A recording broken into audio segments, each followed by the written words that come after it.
আসসালামু আলাইকুম এভরিওয়ান। তো আমাদের কৃষি প্রশ্ন ব্যাংক সলভ ক্লাসে আজকে আমরা দেখব বহুপদী সমীকরণ এই চ্যাপ্টারটা। এই চ্যাপ্টারে কৃষির জন্য কিন্তু খুবই গুরুত্বপূর্ণ, কারণ প্রত্যেক বছর এই চ্যাপ্টার থেকে প্রশ্ন আসে থাকে। তো এখানে অনেকগুলো টাইপ আছে, সবগুলো টাইপে আমরা দেখব এবং ওই টাইপের কনসেপ্টগুলো, সূত্র যেগুলো লাগছে সেগুলো আলোচনা করবো। একটু মনোযোগ দিয়ে দেখলে আশা করি এই টাইপগুলো তোমাদের ক্লিয়ার হয়ে যাবে, কারণ টোটালি কনসেপ্টটা আমরা বোঝাই দেওয়ার চেষ্টা করব। দেখো আমাদের প্রথম যে প্রশ্নটা সেটা আসছে পি ও কিউ এর মান যথাক্রমে কত হলে আমাদের দুইটা সমীকরণ দেওয়া আছে 15x² + px - 2 = 0 এবং qx² + 3x - 6 = 0। তো দুইটা সমীকরণ দেওয়া আছে এবং দুইটা সমীকরণ দুইটা মূল আসবে, তাই না? দুইটা সমীকরণে দুইটা চারটে आंसर পাবো। তো এই দুইটা সমীকরণের মূলদ্বয় সমান হবে, অর্থাৎ এটার যে দুইটা মূল এটারও সেই দুইটা মূলকে একই মূল আসবে, ঠিক আছে? তো একই মূল আসার যে শর্ত সেটা হলো এই x² এর সহগ, x এর সহগ এবং কনস্ট্যান্টের যে সহগ এদের অনুপাত সমান হইতে হবে। অর্থাৎ যদি তোমাকে আরেকটু বিশ্লেষণ করি আমি এখানে, যদি আমাদের দুইটা সমীকরণ আমি ধরে নিলাম যে a1x² + b1x প্লাস হচ্ছে c1 = 0, এটা একটা সমীকরণ, এবং হচ্ছে a2x² + b2x + c2 = 0। তো এই দুইটা হচ্ছে একটা সমীকরণ, ঠিক আছে? দুইটা সমীকরণ। তো এই দুইটা সমীকরণের মূলগুলো সমান হবে, অর্থাৎ যে সমাধানটা পাবো সমাধানটা কি সেম আসবে। এটার সমাধান দুইটা সমাধান কি সেম। তো এটার যে শর্ত, মূলগুলো সমান হওয়ার যে শর্ত, মূল সমান হওয়ার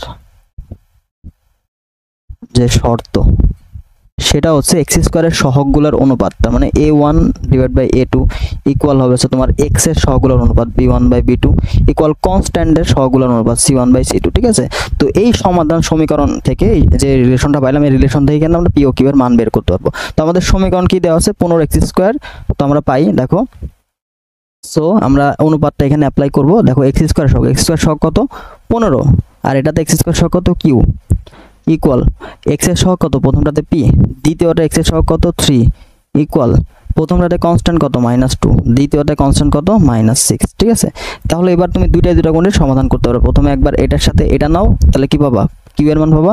তারপর এটার সাথে এটা নাও, তাহলে কি পাবা? p এর মান পাবা। তো আমরা p এর মানটা আগে বের করি। তাহলে p/3 ইকুয়াল, দেখো মাইনাস মাইনাস কাটা গেল, তাহলে 1/3 চলে আসছে না? 2 দিয়ে ভাগ করলে 1/3 চলে আসছে, ঠিক আছে?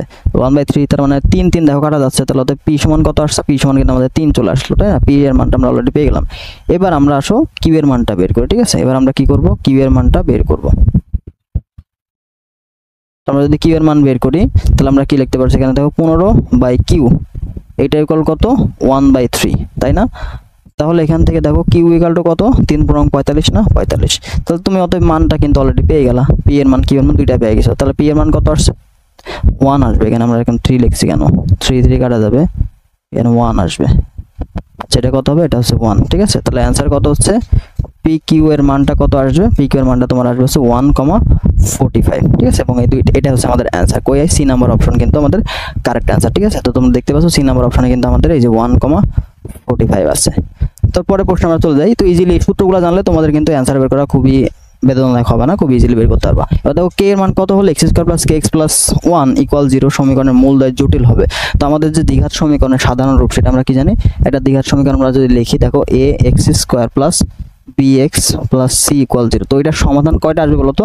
x এর ভ্যালু কয়টা আসবে? দুইটা, একটা হচ্ছে x1, একটা হচ্ছে x2। তো এই x1 x2 এর যে প্রকৃতি সেটা কেমন? বাস্তব হইতে পারে, অবাস্তব হইতে পারে, কাল্পনিক, হ্যাঁ, জটিল, এরকম হইতে পারে। তো এই যে প্রকৃতিটা, এই প্রকৃতিটা নির্ভর করে হচ্ছে এর নিশ্চয়কের উপরে। কিসের উপরে? নিশ্চয়কের উপরে নির্ভর করবে। তো এটার যে নিশ্চয়ক সেটার উপরে এই মূলের প্রকৃতিটা নির্ভর করে। তো এই নিশ্চয়ক হচ্ছে b² - 4ac, ঠিক আছে? এটাকে আমরা d দ্বারাও প্রকাশ করে থাকি। তো এই d এর মানটা যদি পজিটিভ আসে তাহলে আমরা বলতে পারি মূলদ্বয় কি হবে? বাস্তব মূল পাবো, ঠিক আছে? বাস্তব মূল পাবা।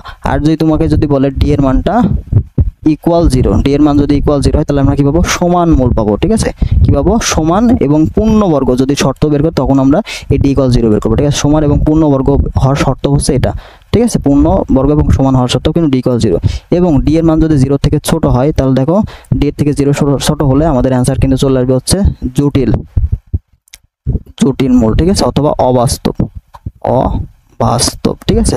তো এই টাইপের সমীকরণের সমাধানের সূত্র কি আমরা জানি? x = মান বের করে কিভাবে? x সেটা আমরা এই পাশে লিখি। দেখো এটার সমাধান আমরা কিভাবে পাই? এটার সমাধান পাই হচ্ছে এখানে x = -b ± b² - 4ac divide by 2a। তো আমরা দেখো রুটের মধ্যে জানি কি নেগেটিভ চলে আসলে সেটা জটিল চলে আসে, জিরো চলে আসলে তো জিরোই, দেখো মাইনাস বি বাই 2 হয়ে যাবে। তারপর দেখো পজিটিভ আসলে পজিটিভ মান পাবো। এই সমীকরণে যে এই রুটের মধ্যে যে পার্টটা আছে ওইটাই কিন্তু নিশ্চয়, ওইটাই ডিপেন্ড করবে মূলটা প্রকৃতি কেমন হবে। তো এখানে আমরা বলেছি জটিল হলে কি হবে, ডি এর মানটা 0 থেকে ছোট হবে। তাহলে এটার এই সমীকরণ দেওয়া আছে আমাদের এক্স স্কোয়ার প্লাস কে এক্স প্লাস কে এক্স প্লাস 1 ইকুয়াল 0। তো এটা ডি কি হবে, নিশ্চয় কি হবে, বি স্কোয়ার, বি মানে কত, কে এর সহগ, দেখো বি স্কোয়ার মাইনাস 4ac, তার মানে এটার অ্যান্সার কত হচ্ছে কে স্কোয়ার মাইনাস 4। তো আমরা কি বলছে, এর নিশ্চয়ের মানটা কিন্তু 0 থেকে ছোট হইতে হবে, তার মানে কে স্কোয়ার মাইনাস 4 এই মানটা কি হবে, 0 থেকে ছোট। তো কে স্কোয়ার মাইনাস 4 কে কি লেখা যায়, k plus 2 into k minus 2, ঠিক আছে। তো এখান থেকে যদি তুমি কম্পেয়ার করো, একটা একটা করে নিয়ে যদি কম্পেয়ার করো, দেখবা যে কে এর মানটা কত হওয়া যাবে না। এটা দেখো প্লাস মাইনাস আসছে না, প্লাস মাইনাস যখনই চলে আসবে বা প্লাস মাইনাস যখন চলে তখন আমরা মডুলাস লিখতে পারি, কি লিখতে পারি, মডুলাস টাইপের কিন্তু লিখতে পারি, ঠিক আছে। বা এখানে যে মানটা আসবে পরম মানের হিসাব করলে সেটা তোমার আসলে দেখো এখানে কে প্লাস 2 না, তাহলে এখান থেকে কি পাবা, দেখো তো কে এর মানটা কত কত হলে নেগেটিভ হবে, মানটা মানে কে এর কোন মানের জন্য।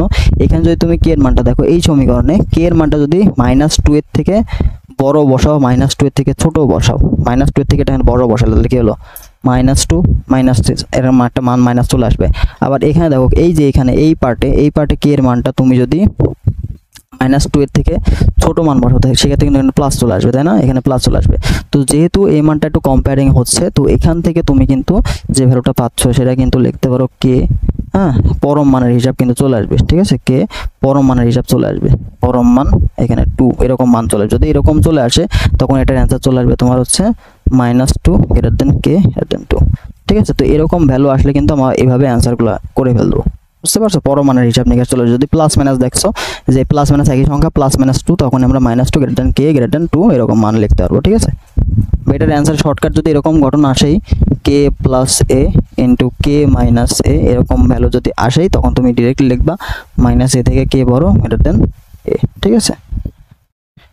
এরপর আসো 3 নম্বর, x² - 4x + 4 সমীকরণের মূলদ্বয় আলফা বিটা হলে আলফা কিউব প্লাস বিটা কিউবের মান কত। তো এখানে আমাদের মূলদ্বয় আলফা বিটা ধরে নিয়েছি, ঠিক আছে, মূলদ্বয় আলফা বিটা ধরে নিয়েছি। তো আমাদের এখানে মূল এবং সহগের সম্পর্ক জানতে হবে, মূল এবং সহগের সম্পর্ক জানতে হবে। তো আমার দ্বিঘাত সমীকরণ x² + bx + c = 0 এর মূল যদি আলফা বিটা হয়, আলফা বিটা হলে মূল আলফা বিটা হলে এদের মূলদ্বয়ের যোগফল ইকুয়াল হচ্ছে -b/a এবং মূলদ্বয়ের গুণফল এটা সমান হচ্ছে c/a, ঠিক আছে। তো এই জিনিসগুলো জানতে হবে।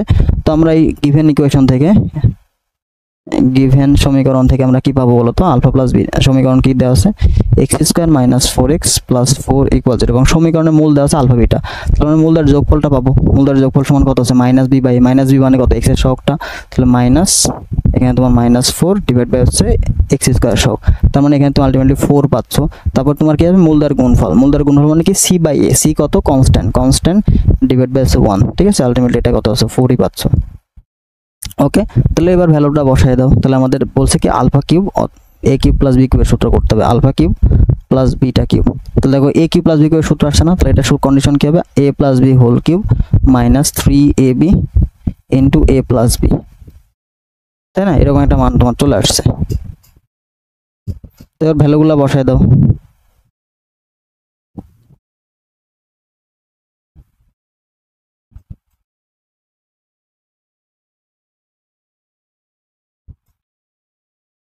তাহলে আমাদের এখানে কত আসছে, 4 এর উপর কিউব -3 ইন্টু 4 ইন্টু 4, ঠিক আছে না। তাহলে দেখো 4 4 কত হয় 16, 4 16 কত 64 মাইনাস এখানে দেখো 16 3 16 কত 48, তার মানে এটা অ্যান্সার কত আসছে, আমরা দেখতে পাচ্ছি অ্যান্সার চলে আসছে কত 16, অ্যান্সার কত আসছে 16, ঠিক আছে। 64 থেকে 48 বাদ দাও, দেখবা 16 চলে আসবে। তো এটাই হচ্ছে আমাদের কাঙ্ক্ষিত অ্যান্সার, ঠিক আছে। তো এই টাইপের প্রশ্নগুলো এইভাবে করবো এবং এই যে এই প্রশ্নটা ইভেন গুচ্ছতেও কিন্তু আসছে, অর্থাৎ নর্মাল যে ভার্সিটির যে গুচ্ছ সেখানেও কিন্তু আসছে এই টাইপের প্রশ্ন, ঠিক আছে। তো এই প্রশ্নগুলো কিন্তু গুরুত্বপূর্ণ, বুঝতে পারছি, প্রশ্নগুলো কিন্তু গুরুত্বপূর্ণ। তো এই যে সহগ এবং মূলের যে সম্পর্ক সেটা কিন্তু তোমাদের জানতে হবে, ঠিক আছে। মূলের যোগফল থাকলে কি করতে হয়, মূলের গুণফল থাকলে কিভাবে বের করতে হয়, হ্যাঁ, সূত্রগুলো কিন্তু ইম্পর্টেন্ট। এরপর আসো 4 নম্বর, x² - 5x + c সমীকরণের একটি মূল 4 হলে c এর মান কত। একটি মূল 4 মানে তোমাকে এখানে বলে দিয়েছে যে x এর মান তোমাকে দেওয়া আছে 4, x এর মান দেওয়া আছে 4, মূল মানে কি আলটিমেটলি x এর মান না। তো x এর ভ্যালুটা তুমি সমীকরণে বসাই দিবা, যে সমীকরণ দেওয়া আছে x² - 5x প্লাস সি আছে না, এই সমীকরণে তুমি এই ভ্যালুটা বসায় দাও। তাহলে বসায় দিলেই তুমি কিন্তু সি এর মান পাবো। তাহলে কি হচ্ছে 16 minus 5 into 4 plus C equal 0। তোমাকে যখনই মূল দেওয়া থাকবে তখন এক্স ইকুয়াল টু ধরে নিবো এটা, ঠিক আছে, কারণ মূল মানে তো এক্স এর মান, তাই না, এক্স ইকুয়াল টু 4। তাহলে দেখো এখান থেকে আমরা পাচ্ছি কত, 16 মাইনাস 20 প্লাস সি ইকুয়াল 0। তার মানে সি এর মানটা কত আসবে, সি এর মান আসছে হচ্ছে 4, পজিটিভ 4, ঠিক আছে। আচ্ছা, এরপরে আমাদের 5 নম্বর প্রশ্ন চলে যায়, কোন শর্তে X square plus B X plus C রাশিটি একটি পূর্ণবর্গ হবে। তো আমরা পূর্ণবর্গ হওয়ার শর্ত কি বলছিলাম, যে নিশ্চয়কের মানটা কি 0 হবে। নিশ্চয়কের মান কি ছিল, B square minus 4ac equal 0। তার মানে আমরা এখানে বলতে পারি যে বি স্কয়ার ইকুয়াল টু কত হবে, 4ac। তো এটা আলটিমেটলি কন্ডিশন। পূর্ণবর্গ হলে আমরা এই সময় করবো, ঠিক আছে, পূর্ণবর্গ বলে। এরপর আসো, X cube minus X square plus B equal 0 সমীকরণের মূলদয় আলফা বিটা গামা হলে সামেশন অফ আলফা স্কোয়ারের মান কত। আচ্ছা, খুব ইজিলি করবো। এখানে দ্বিঘাত সমীকরণ, আমরা তোমাকে টোটাল জিনিসটাই বুঝাই দিব, সমস্যা নেই। তোমাদের গিভেন ইকুয়েশন কি দেওয়া আছে, x cube minus a x square plus B equal 0। তো প্রত্যেকবারের মতো আমরা কি করবো, মূলদয়ের যোগফল বের করবো। মূলদয়ের যোগফল মানে দেখো সামেশন অফ আলফা, এই জিনিসটা বুঝতে হবে যে সামেশন দ্বারা কি বোঝায়। দেখো সামেশন অফ আলফা, এটা দ্বারা এখানে একটা করে মূল আছে না, এই সামেশন অফ আলফা দ্বারা বোঝা যাচ্ছে তোমার alpha plus beta plus gamma, অর্থাৎ যতগুলো মূল আছে একটা একটা করে নিয়ে তাদের সমষ্টি, ঠিক আছে। তারপর তোমাকে যদি বলি সামেশন অফ আলফা বিটা, তার মানে এখানে দুইটা করে মূল নিয়ে এদের সমষ্টি, alpha beta plus beta gamma plus gamma alpha, ঠিক আছে, দুইটা করে মূল নিয়ে সমষ্টি। তো এখন বিষয় হচ্ছে আমাদের আলফা স্কোয়ার আছে, তাই না। তাহলে এইটা দ্বারা কি বোঝায়, দেখো সামেশন অফ আলফা স্কোয়ার, এটা মানে হচ্ছে alpha square plus beta square plus gamma square. তো আমরা a plus b plus whole square সূত্র জানি, সেখান থেকে এ স্কোয়ার জি স্কোয়ার মান পাবো না। তো এটা মানে কিন্তু আলটিমেটলি এটা alpha plus beta plus gamma whole square minus 2 into alpha beta plus beta gamma plus gamma alpha. সূত্র তোমরা সবাই জানো। তাহলে আমাদেরকে আলফা প্লাস বিটার মান বের করতে হবে, আর a b plus bc plus c এর মান বের করতে হবে, তাই না। তো আমরা মূল সহগের সমীকরণ থেকে কি পাই, দেখো যখন আমরা একটা করে মূল নেব, একটা করে মূল নিচ্ছি না, একটা এখানে কয়টা পদ আছে, কয়টা, একটা না। তাহলে এক্স কিউব থেকে এক বাদ দাও, তাহলে কি থাকলো এক্স স্কোয়ার। তাহলে এক্স স্কোয়ার সহগ হবে উপরে, তার মানে এক্স স্কোয়ার সহগ হবে উপরে। তার মানে দেখো এখানে মাইনাস, যখন একটা করে নিব বিজোড় সংখ্যক পদ থাকবে তখন হবে কি, চিহ্ন হবে হচ্ছে মাইনাস। তাহলে মাইনাস, উপরে হবে কি এক্স স্কোয়ার সহগ, তাহলে মাইনাসে ডিভাইড বাই নিচে সবসময় সর্বোচ্চ যে ঘাত তার সহগ হবে। সর্বোচ্চ ঘাত কত, এক্স কিউব না, এর সহগ কত, 1, ঠিক আছে। এবার আসো দুইটা তুমি কয়টা করেছো, দুইটা করে মূল দিচ্ছ না। দেখো প্রত্যেকটা পদে কয়টা করে আছে, দুইটা করে না, দুইটা করে মূল আছে। তাহলে এক্স কিউব থেকে 2 বাদ দাও, এক্স কিউব থেকে 2 বাদ দিলে কত হয়, এক্স না। দেখো তো এখানে এক্স এর কোনো পদ আছে সমীকরণে, নাই। তার মানে এক্স এর সহগ আমরা কত নেব, 2, 0। আর দেখো এখানে দুইটা করে নিচের জন্য কি চিহ্ন হবে পজিটিভ, ঠিক আছে, 0/1 মানে কি আলটিমেটলি 0। তো এই যে ভ্যালুগুলো পাইলাম, এই ভ্যালুগুলো এবার সেখানে বসাই দিব, তাহলে কিন্তু মানটা পেয়ে যাব। তো আলফা প্লাস বিটা হোল স্কয়ারের মানটা কত, -a। দেখো -a, এটার পর স্কয়ার -2 ইনটু এটার মান কিন্তু 0 আসছে। তখন এর आंसर কত, আমাদের आंसर হবে 0, a স্কয়ার। তো এটাই কিন্তু আমাদের উত্তর, ঠিক আছে। তো ইজিলি কিন্তু এইভাবে করা যায়। তো জাস্ট সূত্রগুলো মাথায় রাখবা, কিভাবে বের করতে হয়, তাহলে কিন্তু আমরা এখানে পাবো, বুঝতে পারছো। এরপর দেখো x⁴ - 5x + 7x² - 7x - 20 = 0 এর দুটি মূল দেওয়া আছে 1 + 2y 1 - 2y এর অপর দুটি মূল কত হবে। তো একটি মূল যদি আমরা জানি কি, আমরা দেখো ছোটবেলায় শিখছিলাম যে না, যদি একটি মূল a হলে x - a হবে একটি উৎপাদক, তাই না, একটি উৎপাদক। তো উৎপাদকের নিয়মে আমরা সমাধান করব উৎপাদক। তো একটা মূল যদি a হয় তাহলে x - a হবে কি, এর উৎপাদক। তারপর দুইটা মূল, দেখো দুইটা মূল যদি a এবং b হয়, মূল যদি a এবং b হলে এই যে x - a into x - b হবে উৎপাদক, x - b হবে উৎপাদক। বা এদের নিয়ে যে গঠিত যে সমীকরণ সেটা কি পাবো, x² - a + b into x plus ab।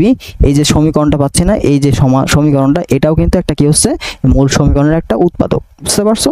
তাহলে এইভাবে কিন্তু আমরা এই কন্ডিশন থেকে কিন্তু আমাদের এই অ্যান্সারটা বের করবো। তো আমাদের দুইটা মূল দেওয়া আছে, তাহলে এদের নিয়ে গঠিত যে সমীকরণ পাবো ওইটাও কি হবে, আমাদের এই মূল সমীকরণের একটা উৎপাদক। তাহলে আমরা সমীকরণটা গঠন করি, দেওয়া আছে দুটি মূল, অনুবন্ধী মূল দেওয়া আছে। দেখো 1 + 2y এবং 1 - 2y অনুবন্ধী মূল, তাই না, একটা অপরটার কি আছে, অনুবন্ধী। তাহলে এদের সমাধান কি হবে, উৎপাদক হবে। অতএব উৎপাদক এটা হবে হচ্ছে এক্স স্কোয়ার মাইনাস মূলদের যোগফল করলে কি হবে, অনুবন্ধী পার্টটা ইমাজিনারি পার্টগুলো বিয়োগ, দেখো প্লাস 2y মাইনাস 2y কাটা যাবে, তার মানে 1 + 1 করলে কত 2x। তারপর দেখো দুইটার গুণফল a + b * a - b, a square + b square সূত্র হয়, ঠিক আছে।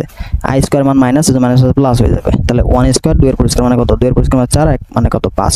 তাহলে এটা হচ্ছে একটা উৎপাদক হবে। তাহলে এটা কার উৎপাদক, এটা হচ্ছে আমাদের এই মূল সমীকরণের উৎপাদক। মূল সমীকরণটা কি, x⁴ - 5x³ + 7x² - 7x - 20 = 0। এটা আমাদের 0, এটা হচ্ছে 1 নং, যা 1 এর উৎপাদক, 1 এর উৎপাদক। তো এই উৎপাদক দেওয়া থাকলে আমরা সমীকরণ কিভাবে সমাধান করি, এটা তো আমরা ছোটবেলায় দেখছি, তাই না? কিভাবে বলো তো, প্রথমে এটা দেই, একটা ফাঁকা রাখি, দেন আমরা এই উৎপাদকটা লিখি। তো আমাদের উৎপাদক কি, x² - 2x + 5, ঠিক আছে। তো একটা করে নিলাম, আগে একটা নেই, এখানে অনেকগুলো লাগবে, আমরা x² 3টা লাগবে, 2x + 5, তারপর একটা x² - 2x + 5। তো এবার দেখো, এবার কাজ কি হবে, প্রথম পদটা আমরা মিলাবো। এখানে আছে x², এখানে আছে কি x² আছে, তাই না? তাহলে x² যদি থেকে থাকে, তাহলে আমরা একটা অন্য কালি দিয়ে বোঝাই দিই। দেখ এখানে আছে কত, এখানে আছে আমাদের টোটালি x², x⁴ আছে, আর এখানে আছে কত, প্রথম পদটা আছে x²।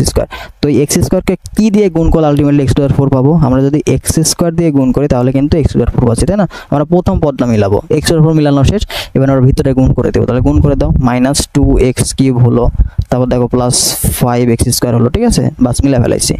এবার আমাদের x³ এর সংখ্যা মিলাইতে হবে। প্রথমে x⁴ মিলাইছো না, এবার x³ মিলাও। দেখো তো x³ কয়টা আছে, 5টা না, আমরা পাইছি কয়টা, 2টা, তার মানে আরো 3টা নিতে হবে। তাহলে 3 নিলে ব্যালেন্স হবে, তাহলে 3টা নিলাম, 3x³, ঠিক আছে। এবার 3x³ এক্সট্রা পেলাম না, এবার 3x³ মিলাইতে হবে। তাহলে দেখো এখানে আছে x², এখানে আছে কত x³, তাহলে কি দিয়ে গুণ করলে আলটিমেটলি আমরা 3x পাবো, তাই না? তাহলে আমরা যদি এখানে -3x দিয়ে গুণ করি, দেখো -3x দিয়ে যদি গুণ করি, -3x দিয়ে গুণ করি, ঠিক আছে।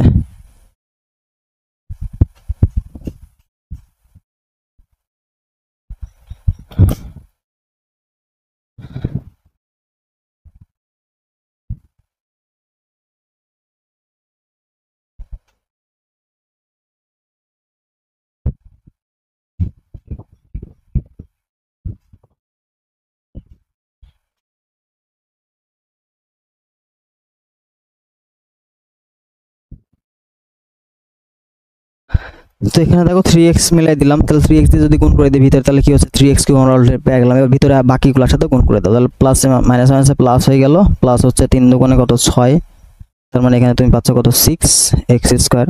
তারপর দেখো প্লাস মাইনাসে মাইনাস হয়ে গেল, তারপরে কত হচ্ছে 3 × 5 = 15x, ঠিক আছে। তাহলে আমরা কি x³ মিলাইছি, এবার কি x² এর সংখ্যা মিলাবো।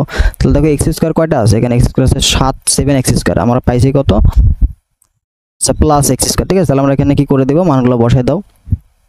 তাহলে তুমি দেখো এখানে কত পাইছো,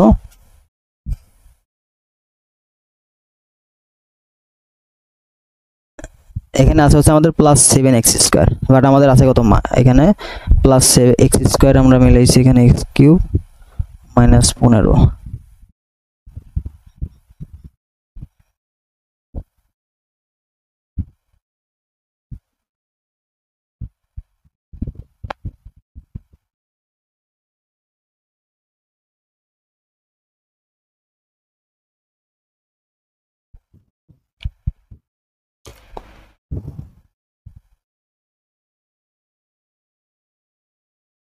x⁴ মাইনাস হচ্ছে 2x³ + 5x² - 3x³, তারপর হচ্ছে মাইনাস হচ্ছে +6x²। আচ্ছা এবার আমরা কি করবো, x² মেলাবো। দেখো আমাদের আছে কয়টা, 7x², 7টা x² আছে, বাট আমরা পাইছি কত 6টা x²। আর এখানে দেখো আরেকটা আছে হচ্ছে 5টা, তার মানে 5 7 5 আর 6 কত 11টা। তাহলে আমাদের কি করতে হবে, 11টা পাইছি, লাগবে কত 7টা, তাহলে কি 4টা বাদ দিতে হবে না? তাহলে আমরা 4টা কি করব, 4টা বাদ দিব, -4x²। তাহলে দেখো আমাদের x² কি ব্যালেন্স হয়ে গেছে। তাহলে এবার 4x² মিলাইতে হবে। তাহলে আমরা যদি এখানে -4 দিয়ে আলটিমেটলি গুণ করে দেই, তাহলে দেখো -4x² মিলে গেল। এবার আমরা কি মাইনাস প্লাস হয়ে গেল, 4 দুগুণে কত 8x, আর দেখো 4 5 -20, প্লাস মাইনাসে -20 হয়ে যাবে, -20।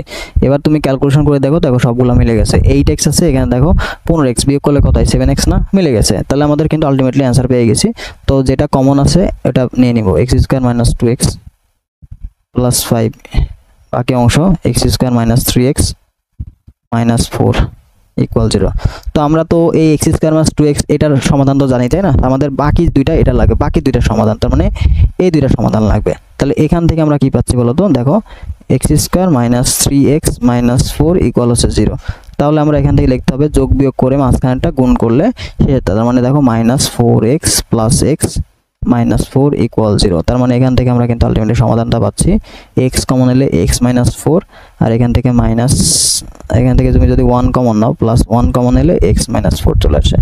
তার মানে অ্যান্সার কত হবে? আমাদের বোঝাই যাচ্ছে যে x এর মান হবে তোমার হচ্ছে দেখো 4 এবং -1, ঠিক আছে? 4 এবং -1। তো অপোজিটের সমীকরণ সমাধান কি হবে? 4 এবং -1, এটা হবে উত্তর, ঠিক আছে? তো এটা একটু বড় ছিল, বড় বলতে এটা প্র্যাকটিস করলে এটা করা সম্ভব, ঠিক আছে? 4 - 1, তো বোঝার দিকে একটু সময় লাগলো, আর কিছু না। এরপর দেখো 8 নম্বরটা। তো ax square plus bx plus c সমীকরণের মূলদয় আলফা বিটা হলে 1/α প্লাস 1/β। এটা খুবই ইজিলি করা যায়। এটা ইজিলি বলতে এটা শর্টকাটই আছে। দেখো ax square plus bx plus c equal 0। আলফা এর মূল কিন্তু আলফা বিটা, ঠিক আছে? মূল কি হবে? মূল হচ্ছে আলফা বিটা। এবার এর মূলগুলা কি হবে? উল্টা মূল বিশিষ্ট, উল্টা মূল বিশিষ্ট সমীকরণ। তো মূল যখন উল্টা বলবে তখন তুমি কি করবা? জাস্ট a ইকুয়াল কি করবা? a equal to c, a equal c, ঠিক আছে? যদি চিহ্ন বিপরীত বলে, যদি বলে চিহ্ন বিপরীত বললে আমরা কি করব? b এর চিহ্ন পরিবর্তন, বা x এর সহগের চিহ্ন পরিবর্তন, ঠিক আছে? x এর সহগের চিহ্ন পরিবর্তন, ঠিক আছে? তাহলে আমাদের কি, যদি উল্টা বলে তাহলে a ইকুয়াল c, অর্থাৎ এর জায়গায় c দিবা, c এর জায়গায় a। আর যদি সমীকরণের বলে মূল দ্বার বিপরীত চিহ্ন যুক্ত, তাহলে কি করব? আমরা x এর সহগটা চিহ্ন পরিবর্তন করে দেব। তাহলে এখানে সমীকরণ যেহেতু উল্টা মানে কি আমরা বুঝবো কিভাবে? যে 1/α 1/β, তাহলে কি এটা আলফা বা বিটার উল্টা না? তাহলে উল্টা সমীকরণ তুমি এখানে পাচ্ছ। তো উল্টা সমীকরণ মানে কি? এখানে হবে cx square plus bx plus c equal 0, ঠিক আছে? এর জায়গায় c চলে আসলো, c এর জায়গায় a চলে আসলো। যদি এখানে মাইনাস থাকতো, যদি এখানে মাইনাসও থাকতো, মাইনাস থাকলে কিন্তু আমরা এখানে x এর সহগের জায়গায় মাইনাস করতাম। মানে যদি উল্টা এবং বিপরীত চিহ্ন যুক্ত, তাহলে উল্টার জন্য c এর জায়গায় a নিব, a এর জায়গায় c নেব, এন্ড দেন x এর সহগটা চেঞ্জ করে দেব, মাইনাস চিহ্ন দিয়ে পরিবর্তন করে দেব, ঠিক আছে? ওইটাই। আর যদি মাইনাস আলফা মাইনাস বিটা হলে এটা হয়তো হচ্ছে 6x square minus bx plus a equal 0। এরপর এটা দেখো 9 নম্বর, কোন দ্বিঘাত সমীকরণের মূল একটি মূল 2 - 3 হয়? তাহলে দ্বিঘাত সমীকরণের একটি মূল এত মানে আমাদের x এর মান দেওয়া আছে, ঠিক আছে? তাহলে তোমাকে এখানে এইভাবে এই টাইপের প্রশ্ন এইভাবে সলভ করো। তোমাকে একটি সমীকরণ মূল দেওয়া থাকলে মানে কি x ইকুয়াল টু দেওয়া আছে, x ইকুয়াল টু 2 - 3 হয়। তাহলে বাস্তব অংশ একদিকে নিয়ে চলে আসো, বাস্তব অংশ একদিকে, অবাস্তব অংশ আরেকদিকে। তাহলে আমাদের সমীকরণ বের করা সহজ হবে, ঠিক আছে? তাহলে আমরা এখান থেকে দেখতে পাচ্ছি যে আমাদের এটা চলে আসবে 2 - x, আর এখানে চলে আসবে কত? 3i। তাহলে ওই পক্ষে যদি আমরা স্কয়ার করি, যেহেতু দ্বিঘাত সমীকরণ তাহলে স্কয়ার লাগবে, তাহলে 2 - x এরপর হোল স্কয়ার ইকুয়াল টু কত? 3i এটার পর স্কয়ার। তো দেখো এখানে কত আসছে? 4 মাইনাস হচ্ছে 4x plus x square equal, দেখো না i এর পর স্কয়ার মানে কত? -1, 3 এর পর স্কয়ার মানে কত? 9। তাহলে একদিকে নিয়ে নাও, তাহলে দেখো আলটিমেটলি আমরা পাচ্ছি x স্কয়ার মাইনাস হচ্ছে 4x প্লাস 13 ইকুয়াল হচ্ছে 0, এবং এটাই হচ্ছে আমাদের কিন্তু উত্তর। দেখো x square minus 4x plus 13 কই আছে? ডি নাম্বার অপশনে দেওয়া আছে। তো এটা কিন্তু উত্তর। তো এইভাবে দেওয়া থাকলে তোমাকে যদি বলে একটি মূল দেওয়া আছে, তাহলে তুমি x ইকুয়াল টু এটা ধরে নিবা, ঠিক আছে? x ইকুয়াল টু এটা ধরে নিবা। আর দেখো i স্কয়ার এটা মানে কত? এটা মানে কিন্তু -1, এটা আমরা জটিল সংখ্যাতে পড়ছি। এবার দেখো x cube plus m square equal 0 সমীকরণের মূল ত্রয়ের গুণফল। মূল ত্রয় মানে এখানে দেখো x কিউব আছে না, x কিউব পাওয়ার যতটি মূল ততটি। তাহলে আমাদের সমীকরণ কি দেওয়া আছে? x cube plus m square equal to, তার মানে দুইটা মূল আসবে, একটা হচ্ছে আলফা বিটা গামা, তাই না? তাহলে মূলদের গুণফল আলফা বিটা গামা, মূলদের গুণফল মানে কি? 3টা আছে, তাই না? তাহলে আমরা কি x কিউব থেকে 3 বাদ দেব, x কিউব থেকে 3 বাদ দিলে কত থাকে? 0। তাহলে x এর পাওয়ার 0 কত? m স্কয়ার না? তাহলে m স্কয়ার 3টা যেহেতু আছে, তাহলে কি বিজোড় সংখ্যক পদ, তাহলে এখানে হবে মাইনাস, তারপরে দেখো m স্কয়ার মাইনাস x কিউবের সহগ কত? 1। তাহলে আলটিমেট এটা आंसर কত হবে? Minus m square, B number হবে কারেক্ট आंसर। এবার 11 নম্বর দেখো 1/x plus c plus bx সমীকরণের মূলদ্বয় সমান হলে নিচের কোনটি সঠিক? মূলদ্বয় সমান, তাহলে মূলদ্বয় সমান মানে কি? d ইকুয়াল 0, অর্থাৎ b square minus 4ac equal কত হবে? 0 হবে। তাহলে আমরা এখানে কম্পেয়ার করে মানগুলো বের করব। দেখো b স্কয়ার মানে কি? x এর সহগ না? x এর সহগ এখানে কত? আচ্ছা এখানে তোমার দ্বিঘাত সমীকরণ কিন্তু করা নাই, তাই না? এটা কিন্তু একটা বহুপদী না, তাহলে বহুপদী তোমাকে কনভার্ট করতে হবে। তো দেওয়া আছে কত 1/x plus C plus bx, তো এটা কিন্তু একটা বহুপদী না, বহুপদী সমীকরণ না, এটাকে কনভার্ট করতে হবে। তাহলে আমরা যদি x দিয়ে গুণ করে দেই তাহলে দেখো 1 plus cx plus bx square equal 0। এবার আছে আমাদের কিন্তু বহুপদী সমীকরণ আমরা পাইলাম bx square plus cx plus 1 equal 0। তো এবার আমরা কি এর কিন্তু d বের করব, ঠিক আছে? তাহলে d সমান কত b স্কয়ার, b স্কয়ার মানে কি x স্কয়ার সহগ, x স্কয়ার সহগ কত c square minus 4 into a কত বলতো x স্কয়ার সহগ না, এটা b ইনটু 1। তার মানে এখানে মান পাইলা কত c স্কয়ার মাইনাস 4b। তো বলছে কি যে মূলদ্বয় সমান হলে কি হবে, মূলদ্বয় সমান মানে কি এটা সমান 0 হবে, অতএব c square minus 4b equal কত 0। তার মানে 4b ইকুয়াল কত c স্কয়ার। এটা হচ্ছে আমাদের সেই কাঙ্ক্ষিত শর্ত। কই দেওয়া আছে দেখো c square equal to 4b, এই যে এ নাম্বার অপশনটা কারেক্ট অ্যান্সার, ঠিক আছে? তো এই টাইপের প্রশ্নগুলো ইজিলি কিন্তু করা যায়, নিশ্চয়কের প্রশ্নগুলো কিন্তু অবশ্যই আসবে।